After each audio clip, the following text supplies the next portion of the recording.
Shalom, saudara-saudara yang terkasih, dimanapun kita berada, baik yang di luar kota ataupun di dalam kota. Salam damai sejahtera buat setiap kita. Haleluya, malam ini kita akan kembali belajar bersama-sama tentang kebenaran firman Tuhan. Kita akan berdoa biarlah setiap firman Tuhan yang kita dengar malam ini menegur kita, menasehati kita, dan membangun kita sehingga kita bersama-sama bertumbuh ke arah Kristus. Mari kita berdoa. Bapa di surga, kami percaya bahwa firman-Mu ya dan amin. Firman-Mu yang akan memampukan kami bisa membedakan yang jahat dan yang baik. Firman-Mu itu yang akan menuntun langkah hidup kami sehingga kami bisa melihat jalan-jalan Tuhan. Berfirmanlah buat setiap kami tundukkan pikiran kami, kehendak kami kepada firman Tuhan, dan jadilah sesuai dengan firman-Mu. Dalam nama Yesus. Haleluya. Amin. Firman Tuhan malam ini saya beri tema tentang fokus kepada Tuhan. Kita akan baca di dalam kitab Ibrani pasal yang ke-12 ayat 1 sampai yang kedua. Saya akan membacakan buat setiap kita. Ibrani pasal yang ke-12 ayat yang pertama sampai ayat yang kedua. Karena kita mempunyai banyak saksi, bagaikan awan yang mengelilingi kita. Marilah kita menanggalkan semua beban dan dosa yang begitu merintangi kita, dan berlomba dengan tekun dalam perlombaan yang diwajibkan bagi kita. Marilah kita melakukannya dengan mata yang tertuju kepada Yesus yang memimpin kita dalam iman dan yang membawa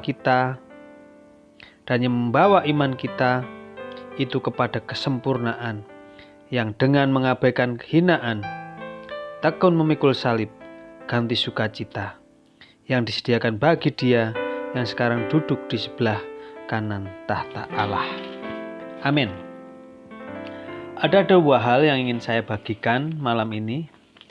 Di ayat yang pertama yaitu tentang menanggalkan beban dosa. Dan yang kedua di bagian ayat yang kedua yaitu mata yang tertuju kepada Yesus. Banyak orang yang tidak bisa fokus kepada tujuan hidupnya. Mungkin itu saya dan saudara. Di antara kita pun bisa juga arah tujuan hidup kita teralihkan. Padahal kita punya cita-cita atau komitmen untuk maju atau fokus pada Tuhan. Cara bisa kembali fokus pada Yesus yang menjadi tujuan hidup kita. Yang pertama yaitu kita harus menanggalkan beban dosa, seperti yang sudah kita baca di ayat yang pertama. Tanggalkan beban dosa. Apa beban dosa? Beban dosa adalah sesuatu yang mengikat kita, sehingga membuat kita sulit untuk melangkah maju. Beban dosa bukanlah sebuah dosa. Akan tetapi, kalau beban itu kita biarkan dan tidak kita lepaskan, akan menghasilkan yang namanya dosa atau berbuah menjadi dosa. Ada beberapa contoh tentang beban dosa. Contoh yang pertama yaitu hobi yang mengikat. Banyak sekali hobi-hobi yang mengikat. Itu bisa hobi mancing atau hobi piaraan binatang, hobi nge-game, lihat sinetron, itu adalah hobi yang mengikat. Salah satu contohnya. Ada beban yang mengikat selain hobi. Contohnya yaitu trauma kegagalan. Membuat orang cenderung pasif, tidak mau maju, takut gagal. Ini ada beban dosa yang biasanya banyak dialami oleh anak-anak Tuhan, yaitu beban dosa kemalasan atau rasa nyaman. Ketika kemalasan mengikat hidup kita, rasa nyaman mengikat hidup kita, tak ada minat rohani. Tidak ada sesuatu yang bisa mendorong kita untuk kita mencapai hal rohani. Bukan hanya kemalasan, beban dosa, contoh lain yaitu mungkin persoalan dalam rumah tangga atau keluarga, atau tekanan, stres, dan lain-lain. Kalau semuanya contoh-contoh di atas tidak kita lepaskan, itu akan membuat kita menjadi tertekan, terikat, dan semuanya akan berubah menjadi dosa. Nah, mungkin di antara kita masih ada yang terikat dengan salah satu yang saya sebutkan tadi. Itu adalah contoh beban atau belenggu yang akan membuat kita berat untuk maju dalam Tuhan. Apalagi berlari, tidak mungkin. Kalau kita bisa melihat contoh lain yaitu seorang olahragawan, contohnya saja seorang pelari. Pelari tidak mungkin memakai baju kantoran, pakai celana, pakai jas, pakai dasi untuk mengikuti lomba. Tidak mungkin, karena pakaian itu akan memberatkan dia untuk berlari. Tidak mungkin juga orang berlomba dalam lari akan memakai baju muslimah, pakai kerudung, ruko, atau sarung. Tidak mungkin. Kesulitan untuk berlari. Tapi seorang pelari akan seminim mungkin untuk memakai baju yang mini supaya leluasa berlari. Nah, kalau kita masih ada ikatan-ikatan beban dosa yang merintangi kita untuk kita bisa maju dalam Tuhan, kita harus cepat sadar kalau kita mengalami beban dosa, harus cepat datang pada Tuhan yang memberi kelegaan. Firman Tuhan katakan di Matius 11 ayat 28 bahwa marilah kepadaku siapa yang letih lesu dan berbeban berat, maka aku akan berikan kelegaan kepadamu. Ini janji Tuhan, dan harus kita percaya bahwa setiap beban dosa, ketika kita datang kepada Tuhan, minta pertolongan Tuhan, Tuhan akan melepaskan. Dan kita akan terlepas dari belenggu dosa, dan kita akan bisa lari untuk mencapai yang namanya fokus kepada Tuhan. Karena beban dosa kalau tidak segera dilepaskan akan mengikat kita, sehingga kita tidak bisa bergerak dan akan menjadi mati rohani. Contoh mati rohani, karena ikatan beban dosa tidak ada minat rohani lagi.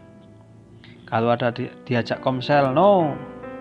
Kalau diajak doa malam, no. Kalau diajak ibadah raya, no. PKW, no. PKP, no.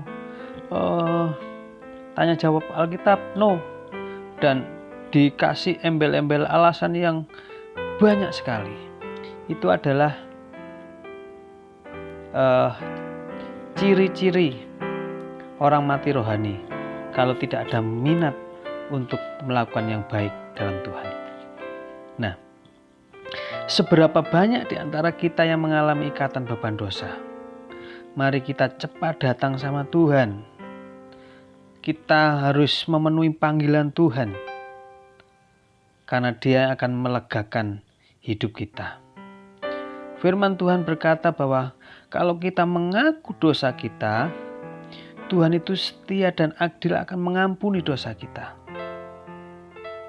Jadi, kita harus mencari Tuhan, datang kepada kaki-Nya untuk melepaskan semua ikatan-ikatan dosa kita. Karena diakui atau tidak, banyak di antara kita yang kehilangan banyak waktu.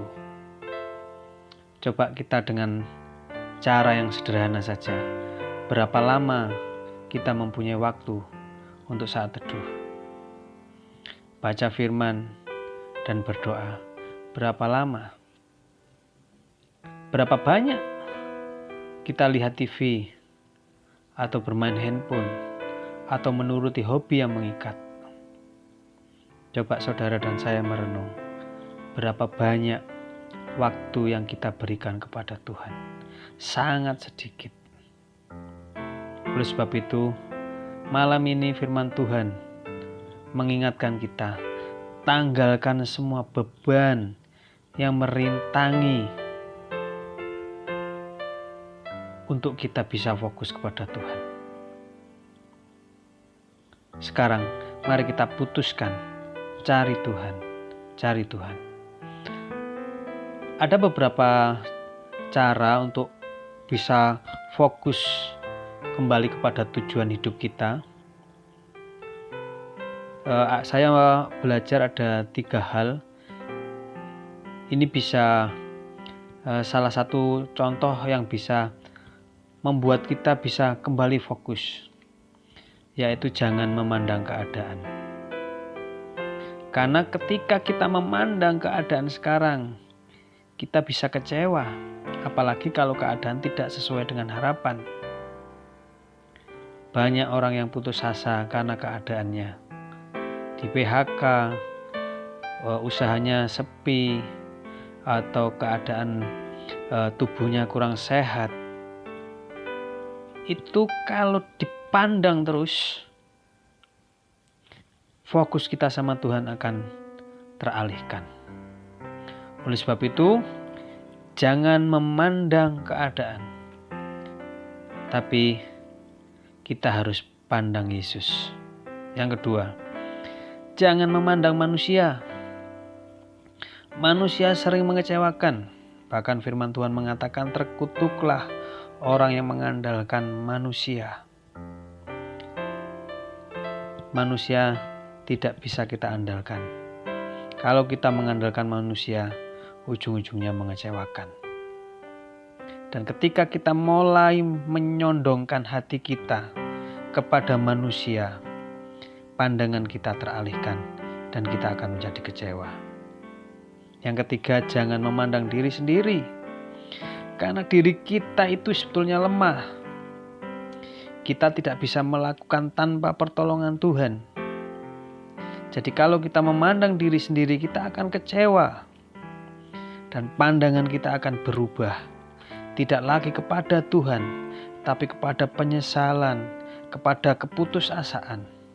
Sekali lagi, mari pandang Yesus. Memikul salib dengan sukacita. Karena itu yang akan membuat kita bisa kembali fokus kepada tujuan hidup kita, yaitu kepada hal-hal surgawi. Mari kita kembali merenungkan firman Tuhan malam ini. Sudahkah hati kita dibelokkan, pandangan kita dibelokkan dengan duniawi ini? Ketika kita sadar, mari kita kembali lagi kepada Tuhan yang sumber sanggup memulihkan hidup kita, sehingga kita menjadi orang-orang yang ringan dalam berlari untuk mencapai garis akhir kita. Puji Tuhan, Tuhan Yesus memberkati.